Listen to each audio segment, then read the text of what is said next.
Hey everybody, Mike here. Today on the channel, we've got a very special guest. I'd like to introduce you all to my friend Liam Ward, who is all oh he's over in the UK. Liam, where are you exactly? I am in Gloucestershire, which is in southwest England. I'm about 2 hours from London. 2 hours from London. Okay.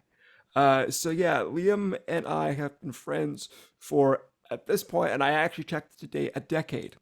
It's been 10 Wow. years since we met. It's been a long time. Um, we've made a lot of great music together. Liam has been on two of my records, including my new record, which is coming out soonish. Uh, and I'll say more on that in the future. But yeah, Liam and I just wanted to kind of get together, have a chat. I thought it would be good to have him on. So, Liam, welcome. How are you? How are things in England? I'm very well. I'm glad to see you've got your England hoodie on for me, I wore it especially. just for you. I wore it just Yeah, for no, you. I'm good. I'm feeling good, feeling creative. I'm getting back into gigging as well. Things are looking good over here, and just excited to talk to you, mate. It's good to catch up. Yeah, it is good to catch up. I mean, it's been 2 years since I saw you in the studio when you came over last. We got we got lucky. You got here just before the pandemic hit. I know it was pretty intense as well. So I flew in and think I had a couple of days, if I remember rightly. And then we recorded, and I flew out a couple of days after that. It was pretty intense. Yes. But yeah, great to be back over in Canada, and lots of fun memories of Toronto, and lovely to obviously link up again. Yeah, it was. We'll get to that in a bit. I think we should probably start because, in case people don't know who you are, why don't you tell us a bit about yourself, your background? Uh, for those of you who don't know, Liam is a fantastic award-winning harmonica player. He's the best harmonica player I've ever worked with in my whole life. And having done quite a few blues jams, I've worked with a lot of harmonica players. And yeah, Liam is great. And he's got a great YouTube channel and website called learnharmonica.com, and he is creating basically what we would call, I think when you were over here last and we went and hung out with Mike Daly's band, he said you were creating a harmonica empire. So I think that's a good descriptor. Yeah. Yeah. Full disclosure, people should know that I'm paying you to tell them that I'm the best harmonica player you played with. No, And you're not. actually, No, you're yeah. not. No, you're not. You're paid me nothing, mate. Yeah, so I started playing harmonica as a teenager. I was really into Bob Dylan and Neil Young, and listening to all the kind of the 60s folk revival stuff, really. And that's what got me into harmonica. And then I got some lessons with a guy who lived around the corner from me in Manchester. And he used to cycle around to my house. He'd wear like his full-on cycling gear, like his, lycra stuff. And he'd come around and give me harmonica lessons in the evening after I'd been to school. And he kind of said, "You want to listen to the blues?" And gave me a couple of CDs of just compilation albums, I think they were, of blues, amplified blues harmonica tunes. And I just kind of, it absolutely blew me away. Just never heard anything like it. And just never looked back, really. I mean, I tried other things. I started out as a drummer, and I just hated the responsibility of keeping the rhythm. I And then didn't know harmonica that. seemed to make sense, and it felt free and open to me. And so I just kind of ran with it. I did not know you started out on drums. I did. I was a terrible drummer, terrible drummer. But I did have lessons for a few years at high school. Yeah, I mean, I would still say to this day that rhythm is maybe the first thing I think about almost with music, and I think it's the first thing I hear, and it's the first thing that I process, and I think that's maybe because I started as a drummer, Interesting. albeit a terrible one. Yeah, I mean, as you can see here, I've been teaching myself drums for the past few years, and I am also a terrible drummer, and it is not easy. It is probably the hardest instrument I've ever had to learn.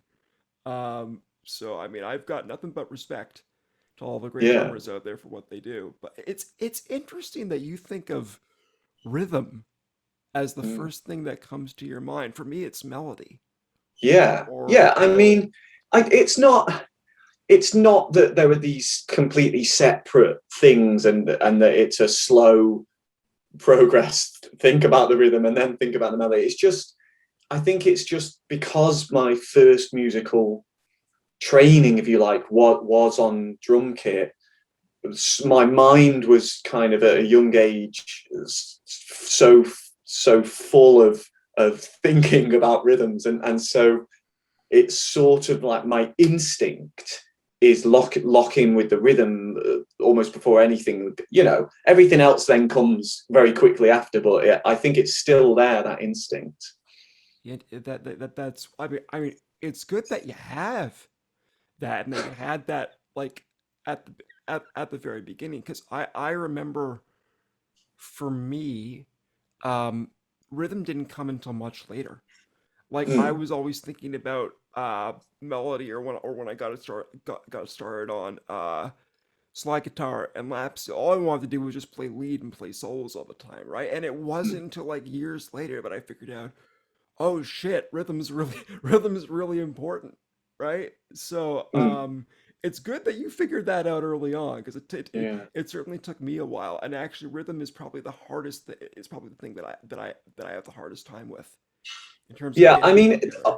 obviously that there's two sides to every story, two sides to every coin, and there's, if you get obsessed with one aspect of music, you're kind of limiting the other sides. But it just seems, yeah, the rhythm is kind of more instinctive for me. And from my teaching side of things, I teach a lot now, and through now I've got a harmonica school online, and it seems to be something people often struggle with, the rhythm. They'll get great at the kind of other aspects of the music, and yet they can be melodically, chromatically, harmonically sophisticated, and their rhythm can really let them down. Their sense of timing can really let them down. And it's something I have to remind myself that a lot of people really struggle with that because they've never trained in that way, so it's Yeah, completely new to them. and Even just it's counting the beat, yeah, clicking, tapping your foot to the beat. yeah, no, definitely. Like I work with the metronome every day to like just kind of keep it together, and it's tough. Like Mm, to just be able to hear certain rhythms and certain grooves. But I actually find that rhythm is especially hard in blues mm, because you can't be like precise and tight. It's not like classical music, but you can't be too loose either. It's blues is like kind of like being in the cracks almost, mm. and you kind of like shift and meander between being like really precise and really loose, and you want to get a little bit sloppy but not too sloppy. So I mean it's an art, it's an art form. So I mean, yeah, blues rhythm is something else entirely. And I would imagine it would be particularly tricky on harmonica because you've basically got like a lead sort of solo melody instrument, right? So you're sort Mm. of all about trying to find that sort of fine line between like being on it and just being just loose and sloppy enough that your audience likes it. Yeah, I mean, I've just recorded actually a course, a harmonica course, all about blues grooves. So I've recorded a set of jam tracks, all different blues grooves, just like simple 12-bar structures.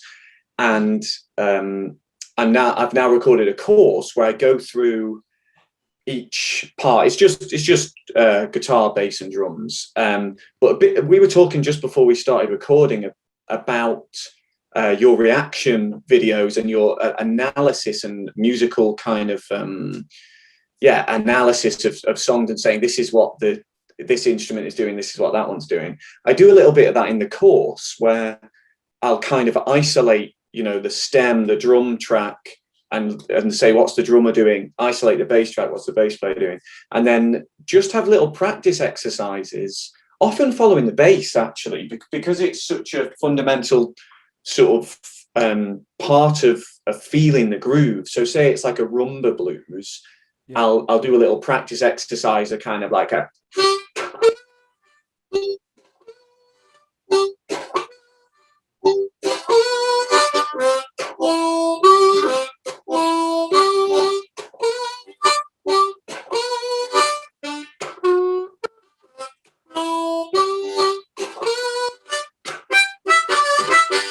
just that kind of thing, which Yeah.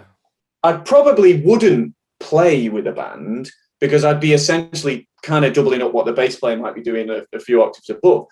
So what's the point? But it's the course is about kind of locking in with the rhythm, because I realized I needed to do a course on that, because that's often a big hole in people's playing, that they're not confident feeling that, and just understanding what the different grooves are doing. That if the bass player is doing a boom boom boom boom boom, that's very different from what he'd do on a shuffle or on a slow blues. And you kind of need to be aware of these things, learn Yeah. to listen. Yeah. Yeah. Yeah. Yeah.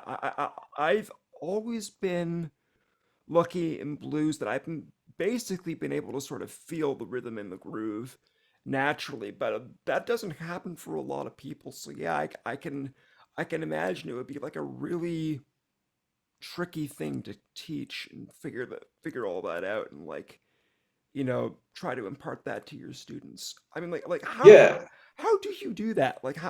How do you actually go about getting them to like feel the groove and the sense of time and kind of impart that knowledge to them?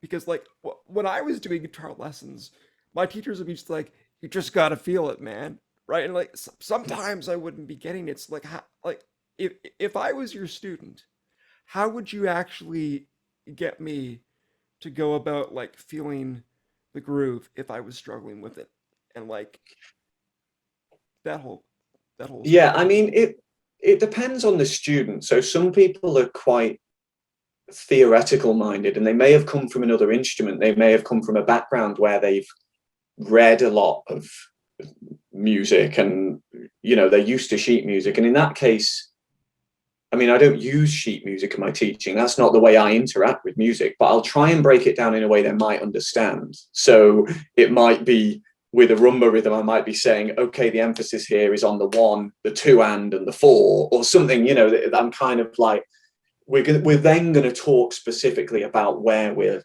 placing the notes. But I mean, I'm similar to you in that I very much feel this stuff, and I then have to try and make it conscious to pass the knowledge on to someone else, because it's not something that I've analyzed. I love music. That's why I'm a musician, and I've Yeah. always found that music moves me. Music fills me with emotions, and music draws me in with its sounds. And when that happens to you, as I'm sure you're the same, and lots of people watching and listening will be the same, that's half the battle won, because then you're feeling the groove already. I'm not saying you're going to understand exactly what's happening with every instrument, but there's a lot of the hard work there is Yeah. made easy because you're feeling it. Yeah. Yeah, definitely. Definitely. Um, yeah. I was going to say something and then my brain just went blank. I hate it when But that happens. I mean, this thing of feeling the music, like when I came to Toronto 10 years ago, I just finished university, and I'd only been playing harmonica maybe three three years or something, three, What? 4 years. What? No, Yeah, no, so I was no. like, so basically, I got a harmonica when I was 17, and Yeah. then I got some lessons for my 18th birthday. My mum got me some lessons from this guy. So yeah, I was basically 18 when I started. So I was 21, 22 when I moved So to Canada, and you're telling me that when I met you in 2011, you'd only been playing for 4 years at that point. yeah, basically. But I'd been playing a lot. So my whole time at uni, I mean, I didn't have a lot of lectures. Like I did a philosophy degree, and there was there was not a lot of contact time. It was mainly like go off and think and read and write an essay, you know.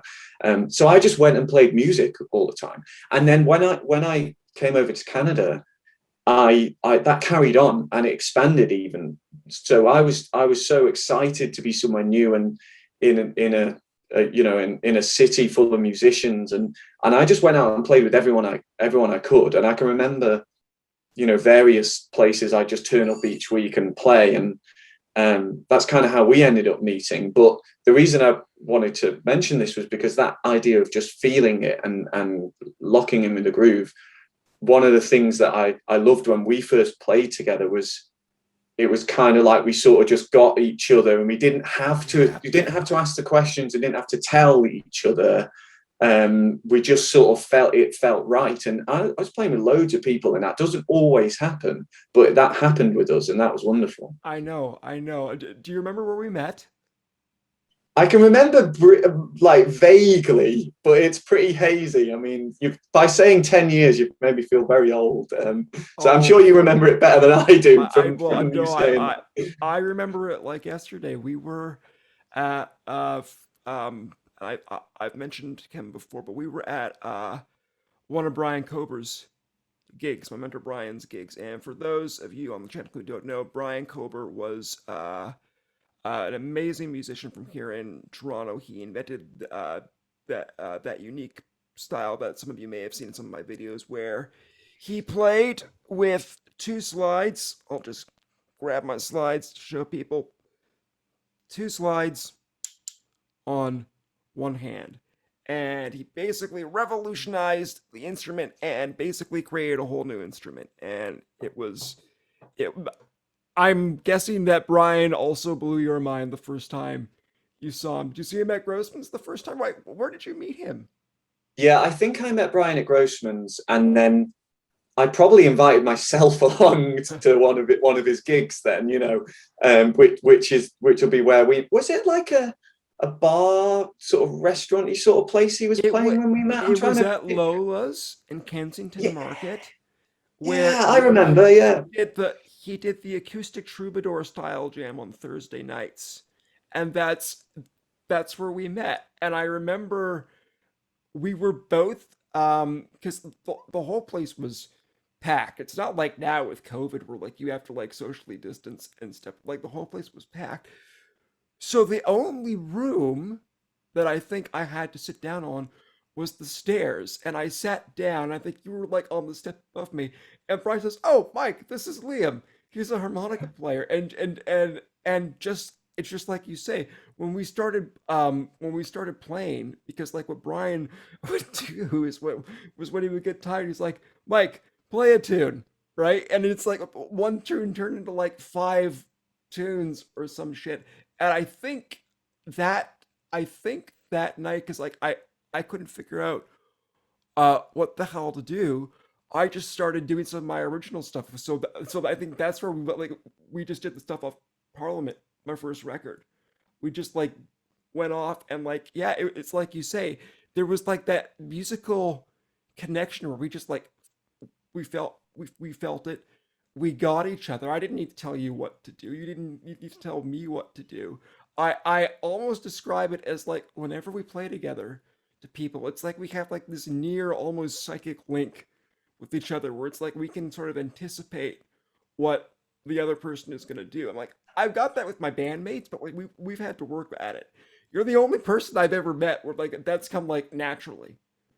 yeah. And I mean, it's a rare thing. I think it's a rare thing. I think, you know, when you get that, when you just don't, yeah, you don't need that. I haven't had it with too many people. It's a joy when you find it and you're kind of like, oh yeah, this is how music should be. It's really easy. Do you remember when we did the busking outside somewhere, and we ended up on, I think we ended up on TV.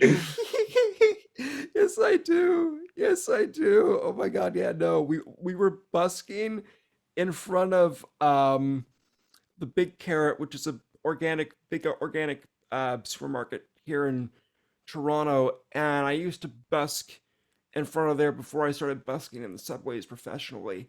And I know I remember this news crew came up to us, and I can't remember what it was. They said they were doing a story on like friendships or relationships or something, and then we saw that we saw the news report later that night on the 6 o'clock news.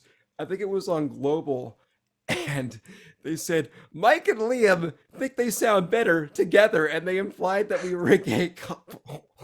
I will never fucking forget that as long as I live. It still cracks me up to this day. And this is before I came out and before I knew about myself. So yeah, no, that's always a very amusing memory for me. What was your reaction when you saw it on the TV? I mean, people can read into things what they want, can't they? So uh, you can. This is the thing with media. You can never control. It doesn't matter what you say to them. When they package it up, it'll come out as a different. So I had recently.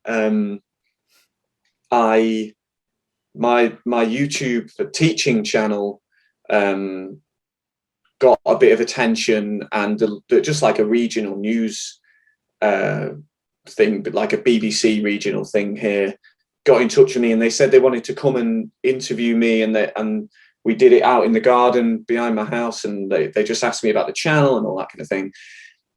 And they said it was because I'd been doing these YouTube lessons throughout lockdown, which I had been doing. I'd been doing these, and I'd been doing more on my channel through lockdown because I was stuck at home, nothing to do. But the channel had existed for several years. I mean, this teaching channel was several years old. And then when the story came out on the news, on TV, they kind of inferred that I'd started it in the last year or so. And I was like, no, because it almost seemed like I was lying when I hadn't ever said that. But it was Oh just like the no. way they twisted the story. I think to make it more impressive, like, oh, he's got all these views just in a year. And I wanted to like say, no, that isn't the story. So anyway, you can't control these things. If people think I'm gay, fair enough. I didn't think you were. Just, just for the record.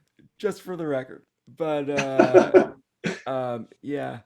Yeah, no, we had a lot of we had a lot of good gigs that year that you were living here. Do you remember the other place that we played in Kensington? I think it was Oh yeah. the Aspetta, and they had the terrible popcorn. And then I brought along a wireless headset mic that I couldn't get to work, so I had to use their mic. But yeah, Oh no, yeah. it was a lot of good it wa- a lot of good memories. I mostly just remember we just used to get together at your apartment and Mm. and and just jam and like work on tunes. You'd be doing some of mine.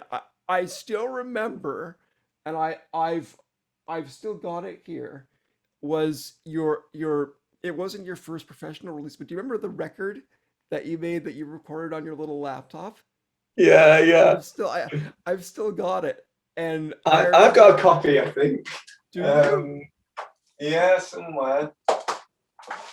This one. Yes, that's the one with with the light bulb. That's it. Yeah, I did all the artwork myself.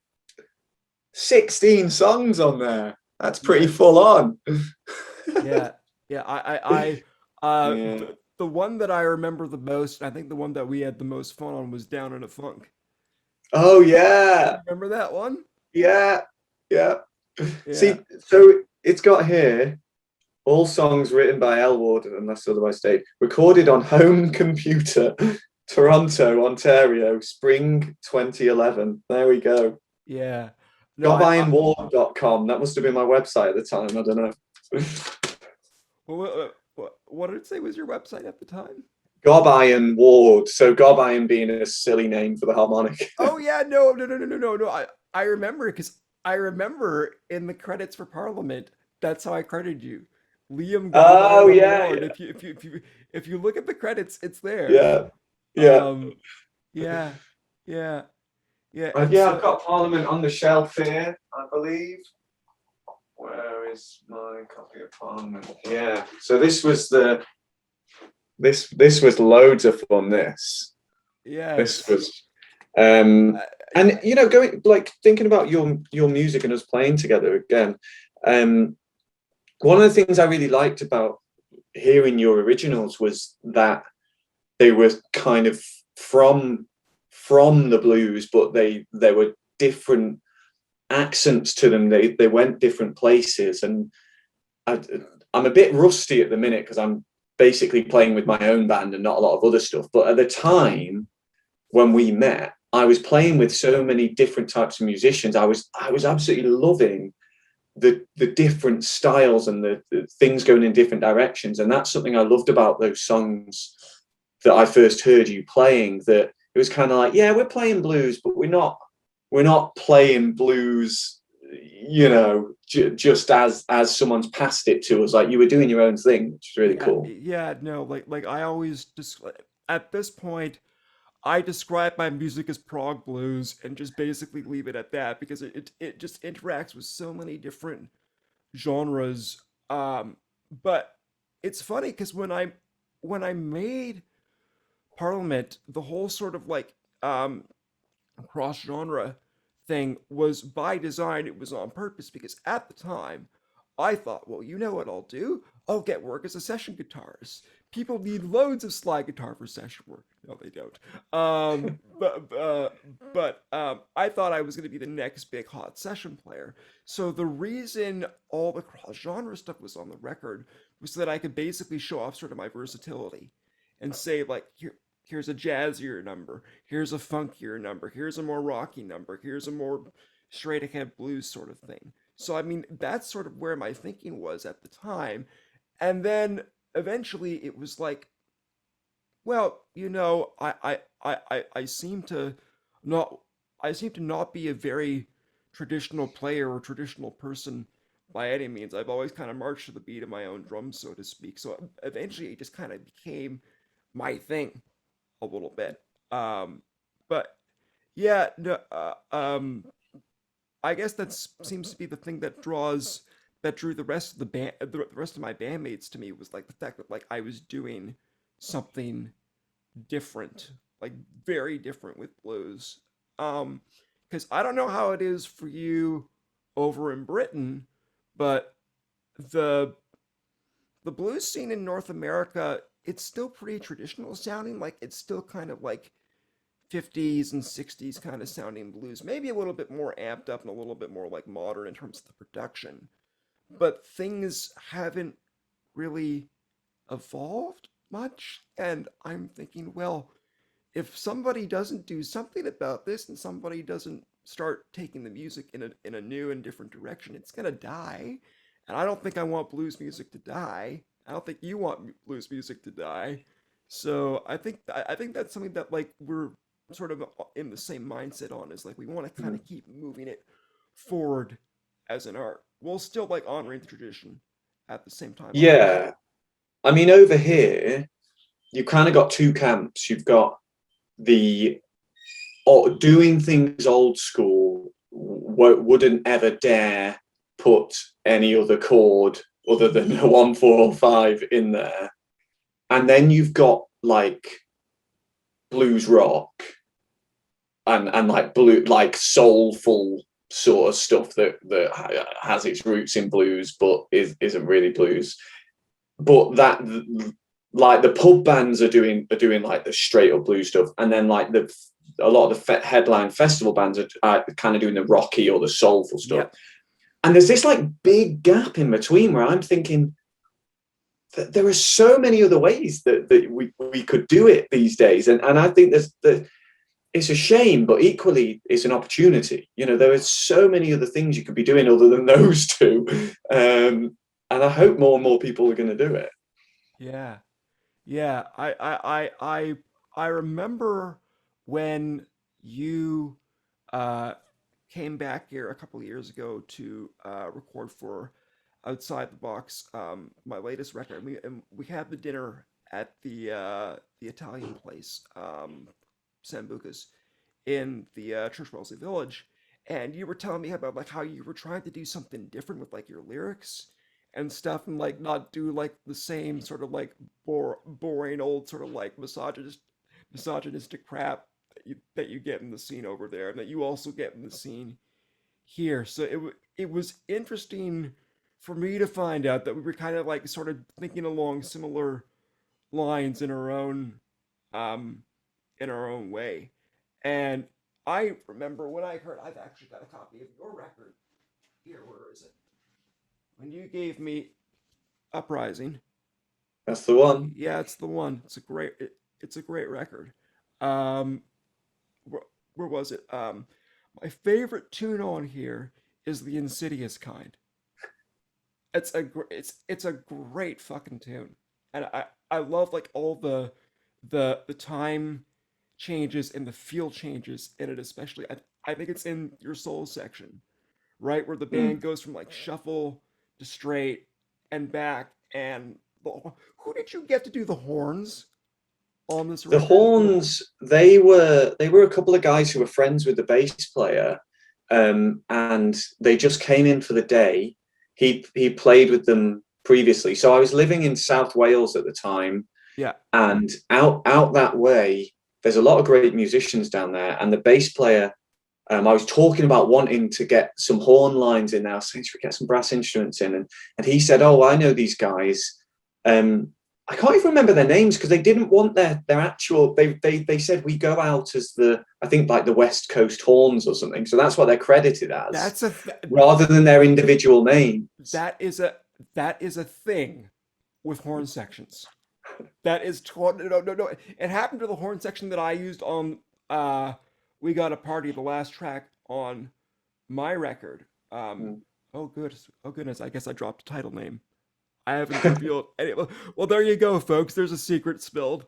You But can yeah, you can beep it out. no, I won't do that. I won't. No, that's far too much time editing. Goodness, no, I don't have spoons for that. But no, I remember when like I still credited them, but I remember it was we got two guys, Gene and William, and they're some of the best session players because I didn't have money for a full horn section, right? So we did it all in overdubs. My guitar player wrote out the charts. My drummer transcribed it for me from his original handwritten charts, and it was a whole like thing. It took us months. But I remember that they wanted to be credited it as I I can't even remember now, and I don't want to bring the CD out because I haven't revealed the album artwork or anything yet. But they wanted to be credited as some sort of horn group. So that seems to be a thing with horn players that I've noticed. They have this Yeah, uh, they have this whole thing about them. yeah, yeah. I didn't know that, but they I did I credited them as what they wanted to be, and they were great guys. Came in and did. I can't remember how many of the tracks, but put quite a lot down really quickly, in and out of the studio just for the day. I mean, Insidious Kind is probably my favorite track from the album as well. And the lyrics, the bass player actually said to me after he heard the album uh, for the first time. So this is the bass player who's on the album and has been playing in my band for several years before that. Mhm. He said, "Oh, I listened to the lyrics for that one for the first time. They're really good." You've been in the band for years, but he just never clocked them. And he kind of went, "Oh, I see. You're actually saying some serious stuff in that." Yeah, no, it's funny because it's like my drummer is the same way. Like he doesn't pay attention to lyrics. For him, lyrics are just something to hang a melody to, right? So like a lot of musicians seem to be like that. But Mm. yeah, no, it's interesting how do you find that like for the people who do pay attention to your lyrics, do you find that they interpret it differently than you do? Have you ever Yeah, had this? sometimes. I mean, I think that one. I think you said, "Oh, I thought it was about this," and that wasn't really what it was about. But it doesn't matter, you know. It's that's part of the beauty of music. I mean, there are songs that I love that I've loved my whole life. You know, heard them in childhood, and I'm sure I'm not processing them the lyrics and or the story the way that they were intended, but that's the way it is. That's the beauty of a song and a Yeah, listener combining, you know. yeah, And yeah. sometimes it almost ruins it when you find out, oh, actually, it's about that, you know. Yeah, it's interesting. When I was doing Parliament and when I was writing the lyrics for it and coming up with the story for it, I did kind of make it purposely sort of vague, so that people kind of take what they want from it. And the interpretation of the events on the album, the main character that I had in my head, and how other people interpreted it were very wildly different. Because it's like I remember in my head, it's like he's almost like a villain. Like he Mhm. is not a good. He is a crazy person who has basically caused the downfall of society. And then when the record came out, people were like, "Yeah, man, fight the government. He's the hero, man." And it's like, what? No, it was like such a contrast in Mhm. interpretation. Obviously, uh, Amazon um agreed with me, and I don't know if I told you this, but Parliament is now banned on Canadian Amazon because of the artwork. Yeah, you did tell me. Because 6 months after we released the album with that wonderful artwork, show them the artwork again, Liam. So there you go. Yeah, so there's the Parliament building in Ottawa burning and in flames. And 6 months after we released the record, um, there was a shooting on Parliament Hill, and then Amazon pulled the album for controversial artwork. You can get it everywhere else on Amazon. You can get it on American Amazon, German Amazon, Japanese Amazon, but not Canadian Amazon. It is I banned. mean, I don't want to diminish a awful, tragic incident, but I'm not sure how your album being on Amazon is gonna do any more harm. But there we go. Somebody, and I've never been able to confirm this, okay? But one day when I was busking in the subways, somebody told me, because I was telling them about it, and I think they got the CD, and they said, I remember reading a news report about this. And after the shooting happened in the newspaper in Ottawa, and I said, "Oh, really?" They said, "What was about?" They said, "What was it about?" And they said, "Well, they said that this album and another one got put on CSIS's watch list. That's the Canadian spy agency, and it was." I've never been able to confirm it if that's true. I wouldn't be surprised. Like the running joke throughout the studio sessions when we were making the record in the studio, and I actually want to kind of figure out find out what it was like for you on your end because we did it over the internet. I I remember, but when we were making the record, um, Steve Shaw, my drummer at the time, he's like, "Is Ceases gonna get like knock on my door, and am I gonna get like taken away and stuff?" So that was like that was the running joke. But what was it like recording the harmonica parts for Parliament for you and like figuring that out with the whole thing with the internet and Yeah, stuff? so a bit of background. So I think basically by the time you got to recording the album, I'd moved back to the UK, Yes, and so yes, we were kind of like, let's do this remotely. But this is a long time ago, and I was a lot less experienced, and obviously this wasn't as common a thing probably happening 10 years ago, yeah. 9, 10 years ago. So what I remember of it is I was living in this tiny little studio flat, and I kind of read up, or maybe I asked you or asked other people how I should record this. I had a tiny little amp, I which think I you still have. I think you asked Nathan Beaupre, my engineer at the time, for some tips. So I had this little this little harp gear amp. Yeah, And my I remember first thing that. was, well, how do I record this? But I just had this one room.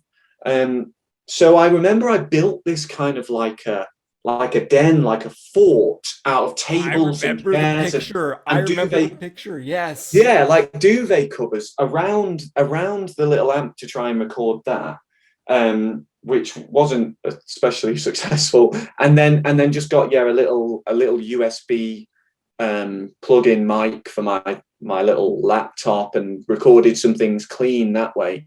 But it was all done in this tiny little apartment, which was an interesting experience. You sending me these things over, having played together in Canada, and then being at home, trying to imagine I'm over there and feel I'm in the studio. To be honest, musically, I think it was fine because I could transport myself in my mind to us playing together. The problem was more getting the right sound, the tone, Yeah. the amp problem, and then if you do it clean and then put the effects on after. And I think that was kind of the reason that in the end, we ended up doing it kind of properly in person, Yes. with the second album. Yeah, yeah, yeah. No, no. I remember we tried it with the amp first, and it didn't work out because it just didn't sound right. And so Yeah, I think we recorded all of the harmonica on Parliament acoustic. Basically, you weren't amped up as I remember, and actually yeah, that yeah. kind of I think that worked out well because of just sort of the more Parliament has more of like a darker, more kind of like jazzy, more traditional kind of jazzy bluesy feel to it. So it worked out well. I remember the hardest thing for me to do in the studio was you remember the back and forth, the duel that we had at the end of Redemptor Aquilonis? The hardest thing for me was to play like licks and then leave space for you, and I had to basically sort of imagine sort of what you were gonna do. And I did not know how it was going to turn out. I was so nervous, Liam. And then when you sent the tracks back and I heard them, my jaw dropped because it was literally like we were playing in the room together. It just sounded so natural. So I guess chalk it up to that kind of that magical musical connection that we have together. But that was the scariest part of making the record for me because Yeah. it's like, But okay, that's ended up. I mean, that's one of my favorite parts of the record. It's ended up being a real favorite. I'm just looking at the rest of it. I mean, Parliament got bombed. I absolutely love. I love that lick, the riff. It's just so catchy. They it's Yeah, there's so many good points on there, but that has to be one of them. That back and forth. yeah, yeah, no, it was definitely the trickiest thing for me to record. But when I heard it back, it basically became one of my favorite things on the record. And I'm thinking, and I still thinking, how did you do it? Like literally, how did you pull it off? I don't know, other than that. Obviously, I kind of had to listen through the track, listen to what was there, and just played what felt right. I mean, it comes back to that thing of feeling. So obviously, there's that difficulty of the distance when you're not in the studio together. But at the end of the day, I still know that you're going to play something that's suitable to me, and I'll just play something that, yeah, I don't know. Like you say, it's just that if you've got the musical connection between you to begin with, Yeah, it can be done. Or I don't know, maybe we just got lucky. maybe we did. Maybe it's a bit of both. Who Maybe if you got me knows? on another day, it would have been terrible. No, I don't think it would have been terrible, man. I don't think it would have been terrible at all. But yeah, so then I guess we should maybe talk about the new record a little bit because that's kind of what we're here to promote. People will be seeing. Well, actually, you know what? By the time they see this, the damn thing will be out. So I guess I can show the front cover of the new record. Have I shown you the? No, I've not seen the cover. No. You've not seen the cover. Okay, well then here, there it is. Hey, I actually have my face on it for once. love it. And then there's the back. Nice. Um, so yeah, Beautiful. folks. By the time you see this in the future, this will be out. So get a copy of this and Parliament and support myself and Liam. And I'll definitely put a link to your. Do you have a spot on the internet where they can get your record, Liam? It's all over the place. It's all over the internet. It's not been banned on Amazon as far as I know yet. It's not So been it is on banned on Amazon. Amazon, And as far as you know. yeah, Yeah. So I guess yeah. When it came time to do outside the box, we really wanted to get the sound kind of right, and I knew that like for some of the stuff that I wanted to do like on like both like Buskers Blues and He's My Man, um, we wanted to get the back and forth going, and I didn't exactly want to be as nervous as what we did for Redemptor, so on the first record, and I was honestly when I flew you over, I was very nervous because I didn't know how it was gonna go because like we hadn't seen each other in like 8 9 years yeah, at that point. It was a long it was a long time, um, and I remember the dinner that went really well and it was really good to chat with you and see you again. And then the next day we got in the studio and I think the first track we did was it was it was Buster's Blues. It was the slow blues, um, and I knew like you were gonna feel at home at the studio because Chris Burkett, my producer, is also an Englishman, so I knew he would make you feel at home, and the two of you would use phrases and words that I would have no idea what the hell you're talking about. That's always the great thing of when we get together. You'll say something and I'm like, oh, what now? And then you'll translate, you'll explain to me what it is. you're pretty good with the English, the British lingo because I think maybe because you've seen some British TV comedy shows and stuff. I have watched quite a lot of Monty Python. I've watched quite a few Britcoms, and I'm a big fan of Doctor Who. Yeah, Which yeah. is Well, its that helps. which is its own thing in the UK. I know Yeah, Doctor Who is big all over the world, but it's its own special thing in the U. Do you think there is a person in the United Kingdom who has never seen an episode of Doctor Who? Do you think that's possible? I think you'd be hard pushed to find someone. I mean, I've not seen much of it, but I've seen some of it at some point. It's Even just you've seen happened, it, see? So yeah, Yeah, I am a passive Doctor Who viewer in that it seems to have just it's somehow it's been thrown on me at some point, rather than me seeking it out. So yeah, it's it's pretty big over here. it's a rite of passage for you as an Englishman. Yeah, What can yeah, we? What else can we say? But yeah, I remember we got into the studio. Um, you were feeling good. I was feeling pretty good. I was still a little bit nervous, and then Chris hit record, and it's like we just picked up from where we left off 8 9 years ago. But this time we'd both gotten better on our respective instruments, so it was even better. And I remember we did this thing in Buskers Blues where we do the fills in between the vocals, right?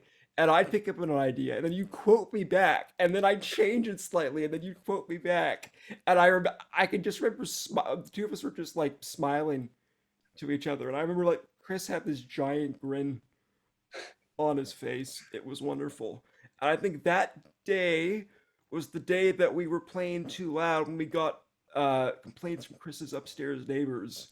So the next day we had to move my amp to down to the rehearsal studio in his building. He's got a rehearsal studio in the on the first floor of his building, uh, and because the we'd put my amp in the bathroom, and it was far too loud. But that's what we needed to do to get to get this to get the sound going and working.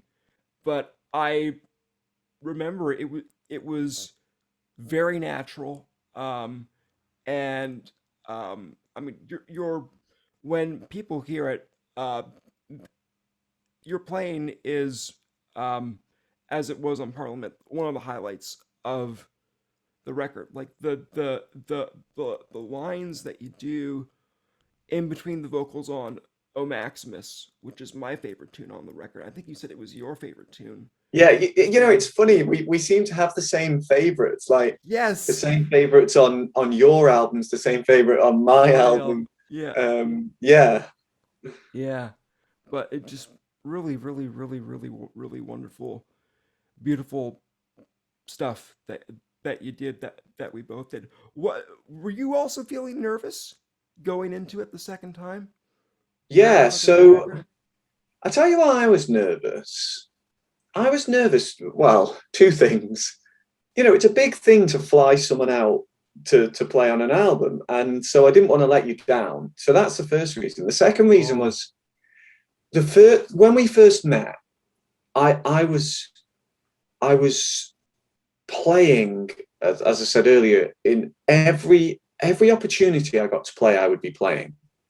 And then 8, 9 years later, I mean, things were different in that I was then kind of more established in my work. I was gigging professionally, you know, regularly, but I wasn't jamming in the same way that I used to. And I felt a lot of like creative excitement and energy when I met you, because I was just like going for it, absolutely going for it. So I was a bit fearful with the most recent recording that I somehow you wouldn't be happy because maybe I don't play the way I used to. Something like that. And I was what? thinking, well, I mean, not that your music is it's not one single style. So the album is very varied. So of course it's not a case of you have to play this way, Liam, you've got to do it like this. But I just hoped that you wouldn't think, oh, it's not the way I remembered it, when we first met. So I was just glad you were happy. No, I mean, like, I think, and this must have been the same for you a little bit. I remember going into it thinking, I've just got to have faith that it's gonna work out.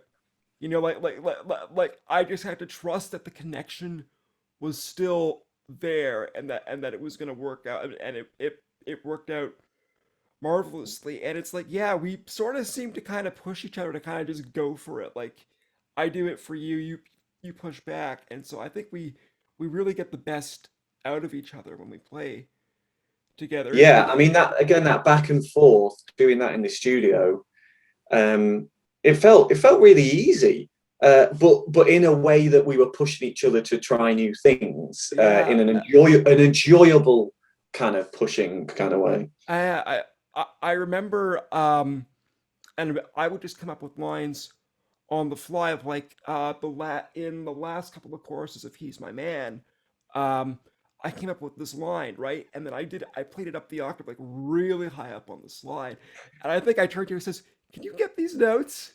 And they were, do you remember they were really high up and you were having trouble getting them, but you got them, you got them, and it Yeah, it was was like the highest notes on the harp. It was like the squeaky end or the dusty end, I sometimes call it, because it's like the bit that harp players are scared of going to. And it was like having to go right up there. But you find a way. Yeah, I know you do. I mean, it's scary going up there when you're playing lap steel because, as I'm sure you know, on a guitar, the farther up the neck you go, the tighter the spaces between your frets get, and so when you're playing a fretless instrument, all of a sudden the spaces like where I have to put my slides to get my chords or to get my notes become very tiny, and it's really scary for intonation to get up there, and eventually you just kind of learn and figure out where it is and you learn to trust your ear. But yeah, no, it's not easy getting up there. Like I've I've done stuff where I've played past the 24th fret, and that's like dog whistle stuff, and it is Yeah. hard to get melodies up there. I've done it. It's not easy. It is it's certainly not easy, and but I really loved how I think on this record we got like sort of the full range of your sound. Like we had the amped up, we finally got the amped up sound for the two blues tunes. Then we got the acoustic stuff for Maximus. But I really loved how like on He's My Man, you've got your full range because you've got the dual, which has kind of got like your mid range. You've got the high squeaky stuff, and then you remember you did that kind of like almost like Barry sax line on the really low Yeah, yeah, harp. So yeah. it was really great that we were able to kind of like find a way for like for you to like express all of your Mm. range, and it And it's nice to be able to try those different options and use different harps as well, because harmonica is a weird thing in terms of note selection. I mean, you're talking about going up the top end with guitar on harmonica. If you're down the bottom end of the harp, yeah. it's kind of easier to get the blues scale, the minor pentatonic scale, get minor scales. You can pick those notes out.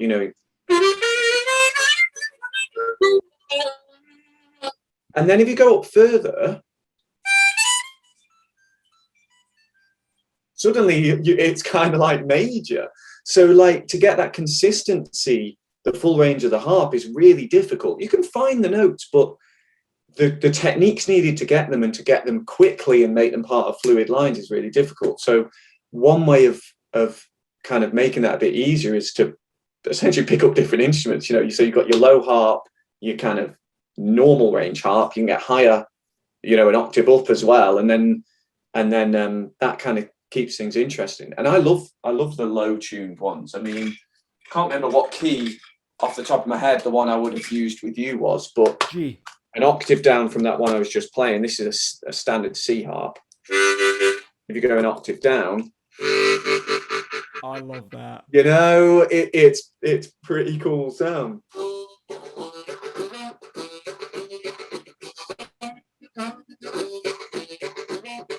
And suddenly it's like a different beast you're playing with.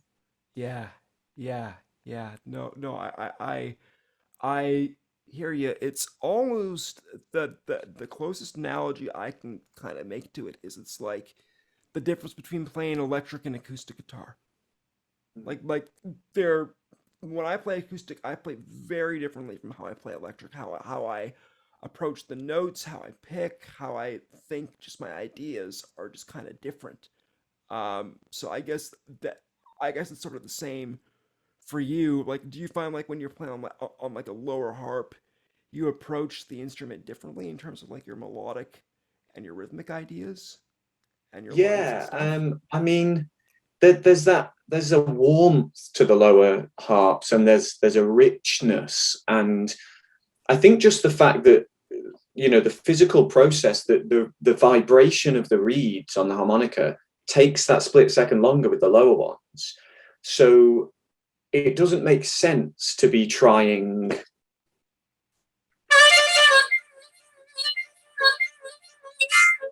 that on a low harp. It's just not. It doesn't make sense. I mean, you can try and get those notes, but there's something about a punchy high kind of line that's cutting through, and there's something equally beautiful about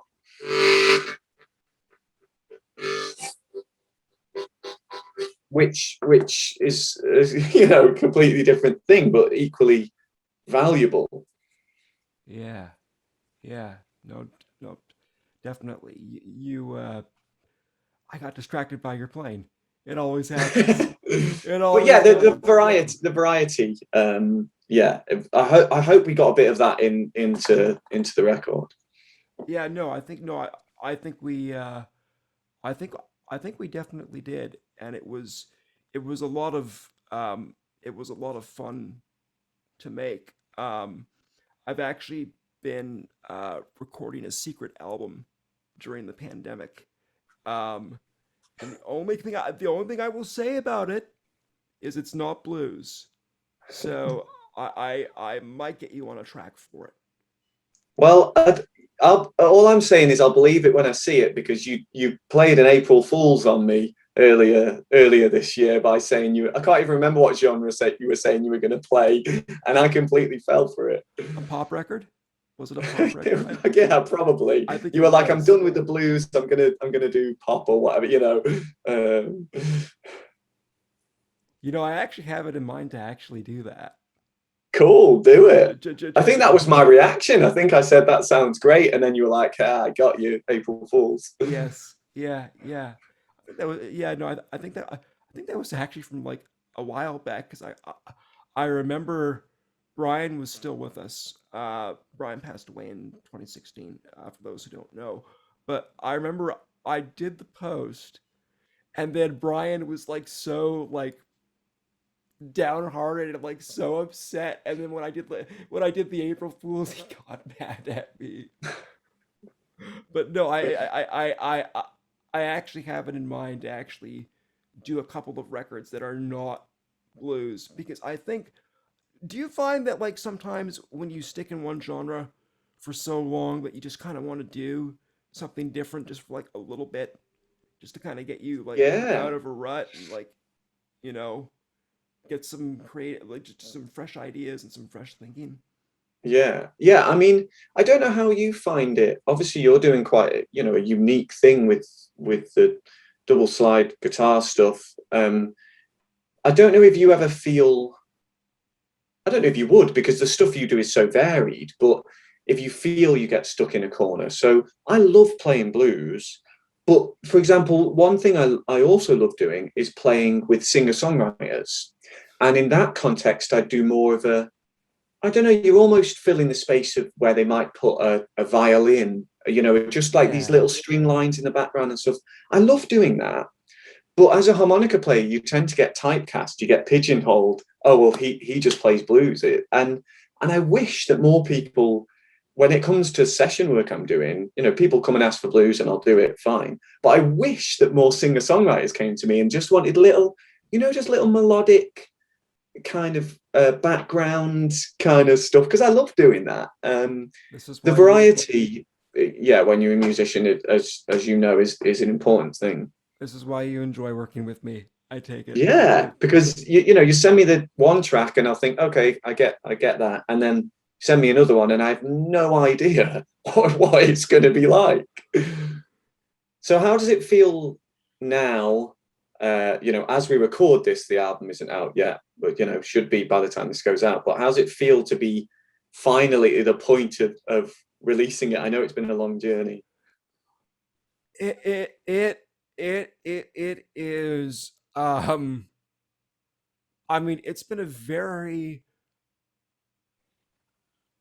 laborious 7 years.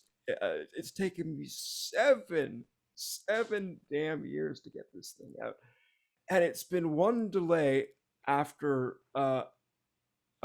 another. Um, but and I wanted to give up so many times, Liam. It it was I had setback after setback. I had some money. I ran out of money. Then I had to figure out how to write grants. That took me 4 years to get my first grant. Right? Have you ever done grant writing over? I have not, and to be honest, even thinking about it, it puts the fear in me. I mean, I remember you saying that you'd got a grant, your first Well, grant, I got and two. I and got two. I'm in extreme admiration of you. I don't know how you even start to go about it. You know what? I can't answer that. I hate the process of of grant writing. I don't think there's a musician who actually enjoys writing grants, but it is necessary. I guess it's just a matter of they like what they heard and they like the talent. But it was a whole thing of like learning what to say, how to say it, what not to say, what what bits you what bits you leave out. It's an art.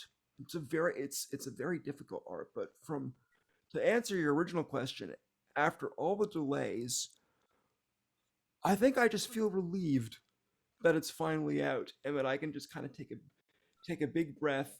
And of course, I think when you release a record, your first thought is, are people going to like it?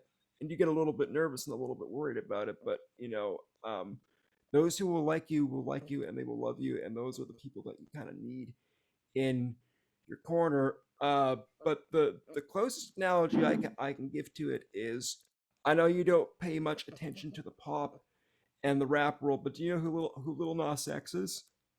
Yeah. So he did this thing for his album when it came out about a month ago, where he posted a pregnant version of himself for his album coming out, and I'm like, my God, that's exactly what I feel like. Like it it feels like I've been pregnant and in labor for like just like never ending for like 7 years metaphorically. But I'm just glad that the damn thing is out. And I mean, I I sound like I'm sick of it. I kind of am, because I've been working on the thing for 7 years. I just kind of wanted to get it out to the world, have people enjoy it, and then move on to the next thing, Yeah. and and do new stuff. But I'm really proud of it. I think it's as good as Parliament, which is what I was hoping for. I was secretly hoping that I could top my first record, but I don't think I did. So I guess those, I guess that just happens by surprise. You can kind of never guess when you're going to end up doing that. But I'm really proud of it, and I'm really really glad that I actually managed to fly you over and get you to play on and got to make music with you again, because having you over in the studio with me was the highlight of making the record throughout the whole arduous 7 year process. Just having you there with me again to hang out with you again, that made all the crap worth it. Well, it was an absolute pleasure. And to be honest, I mean, when you first started talking about, oh, I'm going to, because you were saying I'm applying for grants, and then it was, oh, I've got a grant, and I'm going to see if I can get you out here, and all this. And I was thinking, sounds great. I'll be there. I'll be there if we can make it work. But at first I was thinking, well, how is this going to work? Surely this can't work. And then for it to actually happen, and for us to be in the studio together after all that time, yeah, it was an absolute pleasure for me. So thank you for having me. Yeah, and I'm looking forward. I want to go off and listen to the album now. I've got all excited thinking about it. Well, what yeah, what I will I still have to mail you a copy. Uh You do. I'll Well, have to in the meantime, I'll listen to Parliament. in the in the in the in the past, I still have to mail you a copy and get a Yeah, copy to you. So I'll do that really yeah, soon, but I'll send you I'll send you a digital album link, just so you have the full, because I think you heard the rough mixes, but you haven't heard the full mastered version, like the actual finished product yet. So I will get that to you first thing once we're done off the line. But yeah, well, it was I should say, for the sake of transparency, um, I did pay to get you over here on my own dime. I couldn't actually use the grant money because you're not a Canadian citizen. So yeah. That was annoying. I, I can't comment on that, lest I anger powers that be. But it is what it is. Um, oh my goodness. Before we go, do you have a new record coming out, or anything new any new projects that you're working on that You you know want to tell what? the people about Has just been confirmed today as of today? recording, Okay. and probably has just happened as of this video coming out, is that I'm making my first ever live album. So Whoa. this is with my jug band. So I'm going to be playing some of this beauty. I have never heard you Playing the play jug. the jug. I've never Yeah. actually heard you play the jug. So So I it's am. like you're making the bass lines. So you're kind of you're using the tension in your mouth to actually make the notes, but this resonates the notes. So you're kind of all that kind of thing. So we have we've just released this. This is the latest Jug Band album, and Okay. it's all songs about the Prohibition. So it Can was in commemoration of 100 years, released in 2020. can you send me Um, can you send me a copy so of that? yeah, Because yeah. I want So to hear that. you can see from the titles that they're pretty silly songs. Yes. Yeah. I never Prohibition. knew I had a wonderful wife until the town went dry. These are all from the Prohibition era. They're not songs we wrote. They're all of the era. So they're all from that time. Anyway, How are you going to get your whistle? And then the last one is prohibition is a failure. It certainly yeah, was. yeah. So that's our latest album. But we've just confirmed today. We've just booked the venue and tickets have gone on sale today for a live album. So we've got a new um, saxophone and clarinet player called Alex Clark, she's only 21. It's disgusting how talented she is. She was a finalist in the BBC Young Jazz Musician of the Year last year. She's doing really, really well. And she's just joined the ranks. And we've got a new banjo player as well called Jack Tasker. And we wanted to get something with the new members because when we're at gigs, people are like, which one is Alex on? Which one is Jack on? And all that. So we're going to do a live album, and it's good. Tickets on general sale, so anyone can come and see. But it's in a theatre in England, and I can't wait because I've never done that. So we'll see how we get on. So that's happening in January. So it probably should have just happened by the time this is released. Yes. Well, I'm well. I wasn't going to say what month the record is being released, but at this point it should be January. But winter of the following year. Yes, you see, folks, when we recorded this, it was last year, and now we're in the future. Now we are magically My in the head future. hurts. Am I? Your What year is it? to quote Doctor Who, it's timey wimey, wobbly, spacey stuff. So we, through the magic of the TARDIS, we have managed Yes. we have managed to transport ourselves into the future. But yeah, mate, it's been so wonderful to see you and to hang with you and to chat with you. We should do this again at some point in the new year, just when you've got some time, because it's always good to see you and to catch up with you. Um, Tell the people where they can find you on the internet for like your harmonica lessons and your original stuff, and where they can get your music and Yeah. stuff. Sure. So the music side of things is just liamwardmusic.com, and the teaching side of things is learntheharmonica.com. But if you Google Liam Harmonica, you will get both of those things. They'll all come up. I've got hundreds of free lessons on YouTube. The harmonica empire um, juggernaut continues rolling on. Yeah, it's all over the place. And so I like traditional blues stuff, obviously the jug band stuff, and anything else anyone will have me on, to be honest. So yeah, it's all out there. Yeah. I'll be sure to put. I'll be putting links to all of your your stuff in the description and bit in the comments. And if I'll send you a copy of the interview when it's done. If you want to put this on your originals channel as well. Cool. So I think that'll go well. I guess the only thing I should say, and I should have said this at the beginning of the video. Um, I don't know where my head was, but if you're new to my channel, please hit the subscribe button, ring the bell to get notified. A choo choo when I post a new video. That's what I say. It's a choo choo. But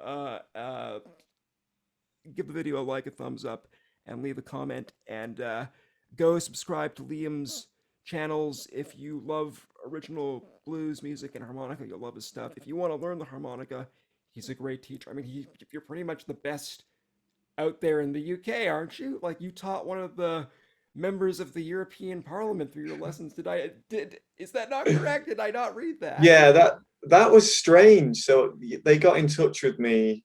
I think his secretary emailed me and said, could could he put could he put one of my videos on his website, because he'd been learning on my website, and he'd learned this tune that he was using in his re-election campaign for the European Parliament. But I don't know. I don't know what I'm doing with the teaching stuff, but people seem to like it, so I'm going to keep on doing it. That's how I feel about my music. It seems to be it seems to be a common theme with musicians. I don't know what the hell I'm doing, but people seem to like it. Yeah, and as long as they keep enjoying it, I'll keep on doing it. Yes. Yes. Actually, you know what? That's a great title for a record. I don't know what the hell Yeah, I'm doing, but people seem to like it. yeah.